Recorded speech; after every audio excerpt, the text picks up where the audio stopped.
All right. So we started off by looking at poverty and how it is a disease. And then we realized that one of the major causes of poverty as a disease is nutrition and lack of a good nutrition and lack of access to a good nutrition, not just choosing not to eat healthy, but not even having access to that. So just a little quick definitions so that you understand what we're talking about. Food deserts are areas that are defined by the lack of access to healthy foods, typically in urban areas. They don't have access to things like fresh fruits and vegetables, and there are a lack of grocery stores. There's a lot of fast food restaurants and convenience stores and liquor stores, but no grocery stores with good fruits and vegetables. This often is low income and minority neighborhoods, so this is posing a really big problem, and it's only making this problem of poverty even worse. So just a little quote, there is evidence that residents in higher minority or urban areas face larger densities of convenience stores and fast food restaurants, retail formats that generally provide unhealthy food options. Just a little picture. So poor nutrition has some really negative effects on health, as I'm sure a lot of you have heard. These are just a few of the diseases that are found to be caused by poor nutrition and therefore found in people who are found in poverty. So because food deserts cause these poor eating habits, people who are in areas where food deserts are found tend to have these diseases a lot more than people who have access to more nutritional diets. And so in addition to these diseases, there's also certain types of cancers and other things that can be like caused by poor nutrition and lack of exercise and things like that. Okay, so looking at San Antonio as a case study, San Antonio is the second largest city in Texas. In 2010, it was estimated that there were 1.7 million people living here. From 2007 through 2011, the proportion of families with children under the age of 18 living in poverty in Bexar County is 19%. And this is mainly in the near east side and near west side areas where the highest family poverty rates are. There are 0.102 grocery stores per 1,000 residents in Bexar County. In comparison, there are 0.736 fast food restaurants per 1,000 residents. Due to the limited access to grocery stores and the abundant amount of fast food restaurants, people in these food deserts in San Antonio rely more on less healthy and convenient food options. So this is just a little quote. Residents from the south side reported that there is no grocery store in the community and that many residents do not have transportation. As a result, they rely on less healthy and more expensive options from local convenience stores.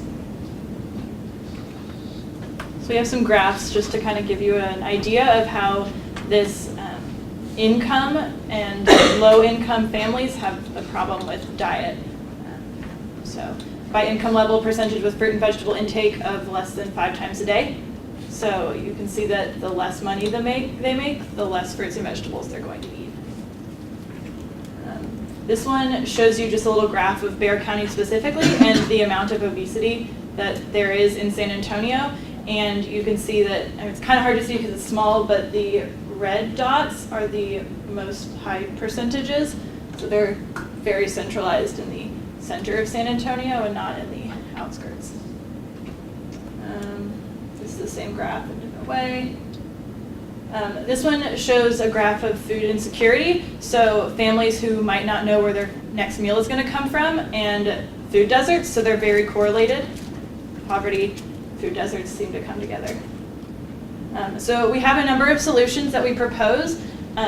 One of the major problems in working with neighborhoods that are high poverty rates is that they don't necessarily have access to transportation. So a number of our solutions, we focused on the community itself and tried to focus on solutions that were already there. So we started off that most of these kids who are living in these families have never seen a lot of fruits and vegetables because they've never been exposed to them. So we thought if you start in schools and have teachers who are these role models that students can look up to and they trust, then if a teacher brings in a fruit or a vegetable and shows the students, then they're more likely to understand what it is and believe the teachers. If teachers not only show them fruits and vegetables, but explain to them what good nutrition is and how this can impact their whole life, then students are more likely to be invested in eating healthy and encourage their families to eat healthy. We also mentioned that student gardens would be good because then students can see where this food comes from, so that it's not just an abstract fruits and vegetables, it's very local to them. Past student knowledge, there needs to be education for parents. So we propose bringing in nutritionists and doctors to talk to the community, and rather than trying to get people in the community to go to a class, we want these professionals to come to the community. So reaching out through schools and churches and rec centers and different places that are already in place, that there are groups of people who are already meeting, we want our professionals to go there.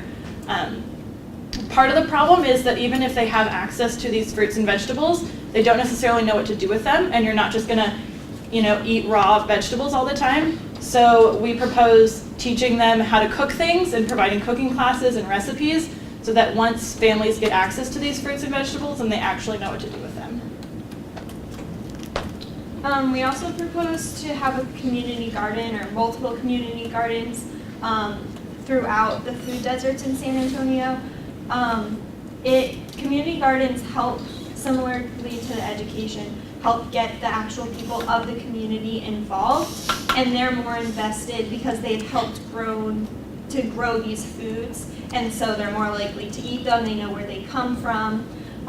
Community gardens are not very expensive. They're easy to put in locations where you don't have room to necessarily put up a grocery store, but obviously a garden's going to be a little bit smaller than resurrecting an entire grocery store. It also, like I said, helps the people of the community to find out where these foods are coming from and what to do with them. And it takes more of the responsibility and spreads it thinner throughout everyone in the community, because you're not just growing the garden by yourself, but you have other people that can help take care of it. You can share recipe ideas and things like that. And then eventually they could take these community gardens and maybe have one in their backyard or something like that and have it for their own family and be making their own food. And the weather in San Antonio, for the most part, is going to play a good role because, obviously if you're in the Northeast right now, you can't be growing fruits and vegetables with the ground frozen, but we have beautiful weather here, so it's not as much of a problem. Okay, our last solution are mobile farmers markets. The trucks often support local organic farmers and deliver food directly to the community, keeping spending local and increasing access to fruits and veggies to families who can benefit from them the most. Local farmers and nonprofit organizations can fund the mobile farmers markets and supply food in order for the trucks to continuously provide nutritious and affordable food to the residents, which also reduces transportation and consequently transportation costs. There are actually mobile farmers markets in San Antonio currently that are funded by nonprofits, and they're shown to be pretty successful. And our last solution is to put basically produce coolers in convenience stores and liquor stores, because these are businesses that are already in place in a lot of these areas and are frequented by the members of the community. And so if they're already getting there, then they don't have to worry about transportation. They're located in their community, so it's not hard for them to get to.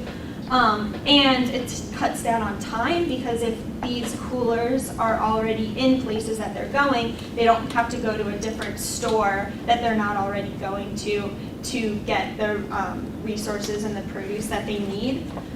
There would basically be essentially like ice cream coolers, but instead of having ice cream in them, they would have fruits and vegetables. And so as many of you have probably been to convenience stores, you know that the coolers are pretty out of the way. They don't take up too much space, and given that most of these businesses already have something like it. They're not expensive enough that the business owners are going to say, oh, we can't afford to put those in.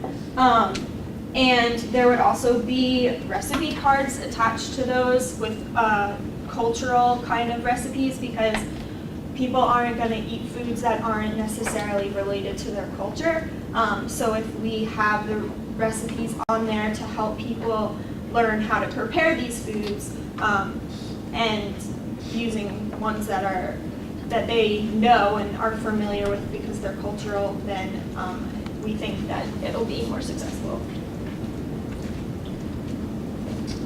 Are there any questions? Yes. Yeah, I noticed that you had the number in San Antonio grocery stores per 1,000 residents, and it's really low. But I was wondering if you have a comparison number to the rest of Texas or to the United States.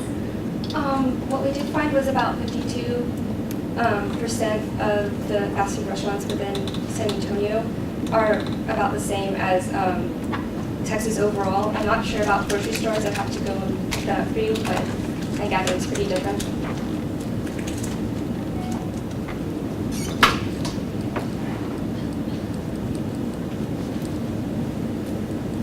Other questions? Yeah, my mom is actually an obesity doctor here in San Antonio for children, and so she does a lot of this like outreach stuff. But she's working with changing the way we feed kids in public schools. You guys looked into that at all? I think part of that is that there are some programs in place, but from experience in areas like this, kids who've never seen fruits and vegetables especially aren't going to eat them when they come from schools. So I think part of the hope is that by educating kids in schools and getting them exposed to these fruits and vegetables and that they're not all bad, that they'll be a little more likely to eat them in schools, but there's really can't force the kids to eat them in schools, so it's hard. I wonder if there could be any way to work out a deal between like local farmers and the public schools. You did mention them not getting vegetables to eat in schools. But what if we could get like actually decent vegetables into schools? Because I know that in a lot of food insecure communities, kids rely on the school system to provide them with meals. Yeah, I think that's a bigger undertaking. So if we start out by providing it to the families themselves, and so even if they're food insecure but can go to a local garden and pick fruits and vegetables that are already there, then that's at least something. Whereas we don't, it's a lot harder to get a whole lot of fruits and vegetables into schools, especially in these areas where they don't have the money and resources to fund it. Also, as far as the veggie coolers in the convenience stores goes, who would be supplying the fruits and vegetables? We can get them. Fruits and vegetables that aren't used from the Mobiles farmer markets can go in there. Obviously, if there's community gardens around, then you can put the foods in there. Also, hopefully, donations.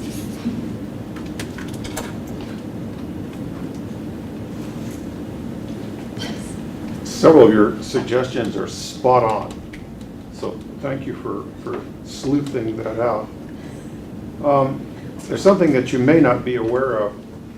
The Children's Hospital of San Antonio, which was known as Christus Santa Rosa, has picked up $5 million worth of grant money and have cut a deal with the Culinary Institute of America and HEB. And docs, when children come to the hospital and when physicians realize that there's some nutritional defects, they can write prescriptions for produce. Oh, that's cool. And they send them to HEB to be filled.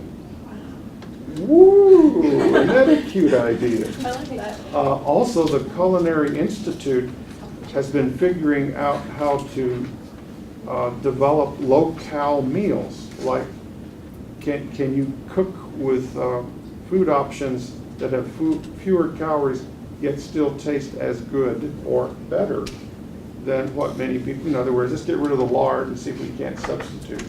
Can we do things with different kinds of beans, etc.